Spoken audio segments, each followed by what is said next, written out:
அப்போ கர்த்தருக்குள்ள ஆரம்பத்தில் எந்த பலன் இருந்தோ, ஒருவேளை ஆரம்பத்தில் பலன் கம்மியாக இருந்துச்சா, அப்போ போக போக பலத்தின் மேல் பலன் அடையணுமே தவிர பலவீனப்பட்டு என்ன செய்யக்கூடாது, போகக்கூடாது. சவுலுடைய வாழ்க்கை ஆரம்பத்தில் பலமாக இருந்தது, ஆனால் நாளுக்கு நாள் வர வர பலவீனப்பட்டு கொண்டே இருந்தது.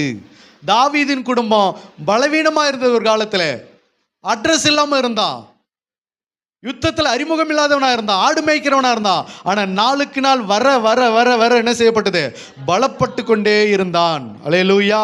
அவன் ராஜ்யபாரம் பலப்பட்டு கொண்டே இருந்தது. சவுலுடைய ராஜ்யபாரம் பலவீனப்பட்டு கொண்டே இருந்தது, குடும்பம் பலவீனப்பட்டு கொண்டே இருந்தது. ஆரம்பத்தில் இருந்த பலனை என்ன பண்ணிட்டாங்க, இழந்துட்டாங்க. அல்லேலூயா. அப்போ ஊழியத்திலும் சரி, விசுவாச வாழ்க்கையிலும் சரி, ஆரம்பத்தில் இருந்த பலனை என்ன செய்யக்கூடாது, இழக்க கூடாது. ஆரம்பத்தில் நல்லா ஜெபம் பண்ணி உற்சாகமாக ஃபயராக இருக்கிறவங்க இன்னைக்கு அதே ஜெபத்தில், அதே ஆவியில், அதே பலத்தில் இருக்கிறாங்களான்னு போய் பார்த்தா இன்னைக்கு அந்த பலன் இல்லை. காரணம், எங்கேயோ அவங்க என்ன செஞ்சுருக்கிறாங்க, அந்த பலனை இழந்திருக்கிறாங்க, எங்கேயோ பின்மாற்றம் அடைஞ்சிருக்கிறாங்க, எங்கேயோ அதை அசட்டை பண்ணி உதாசீனப்படுத்தி அதில் ஒரு இன்ட்ரெஸ்டிங் இல்லாமல் போனதுனால அவர்கள் வேறு ட்ராக்கில் மாறிட்டாங்க.